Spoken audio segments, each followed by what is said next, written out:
এদিকে ডিবি অফিসে ছাত্র আন্দোলনের ৬ সমন্বয়ককে খাবার খাইয়ে সেই ছবি প্রকাশ জাতিসংঘে মশকরা মন্তব্য করেছেন হাইকোর্ট। আন্দোলনকারীদের ওপর গুলি চালানোয় নিষেধাজ্ঞা ও ৬ সমন্বয়কের মুক্তির নির্দেশনা চেয়ে করা এক রিটের শুনানিতে এমন মন্তব্য করেছে উচ্চ আদালত।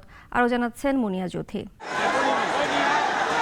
সম্প্রতি কোটা সংস্কার আন্দোলনকে ঘিরে সহিংসতায় ব্যাপক হতাহতের ঘটনা ঘটে। সামাজিক যোগাযোগ মাধ্যম ও গণমাধ্যমে প্রচারিত বিভিন্ন ভিডিও ক্লিপে পুলিশকে গুলি ছুড়তে দেখা যায়।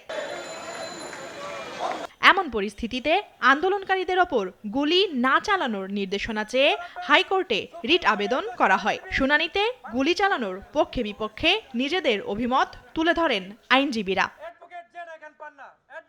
একই রিটে নিরাপত্তার অজুহাতে ডিবি হেফাজতে থাকা বৈষম্য বিরোধী ছাত্র আন্দোলনের ৬ সমন্বয়ককে মুক্তি দিতে নির্দেশনা চাওয়া হয়। শুনানিতে একজন অতিরিক্ত অ্যাটর্নি জেনারেল ডিবি অফিসে ছাত্রদের খাবার খাওয়ার প্রসঙ্গ টানলে আদালত ক্ষোভ প্রকাশ করেন। ওই ঘটনাকে জাতিসংঘে মশকরা বলে মন্তব্য করেন আদালত। যে ওনাদের হেফাজতে এই ৬ জন ছাত্র আছেন, তারা বারবার বলেছেন, সবার কাছে স্বীকার করেছেন, তাদের সাথে তারা খাওয়া দাওয়া করছেন, এটাও দেখিয়েছেন, কিন্তু কোথায় তারা বলছেন যে তারা তাদের সম্মতি নিয়ে তাদেরকে কাছে রেখেছেন, এই কথাগুলো আমরা পাচ্ছি না।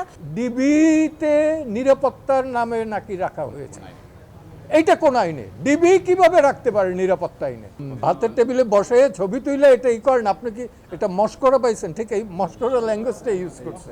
কোনো আইন শৃঙ্খলা পরিস্থিতির অবনতি ঘটলে ল এনফোর্সিং অথরিটি পরিস্থিতি মোকাবেলা করার জন্য, ওই পার্টিকুলার অবস্থা কন্ট্রোল করার জন্য they have the right to use reasonable পাওয়ার।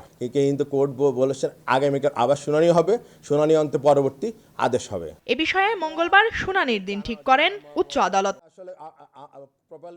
মুনিয়া জ্যোতি, নাগরিক। এখানে আমাদের জানা মতে ওয়ালটন এয়ার কন্ডিশনার এক্সচেঞ্জ অফারে স্প্লিট এসিতে 23,000 টাকা পর্যন্ত নিশ্চিত ছাড়।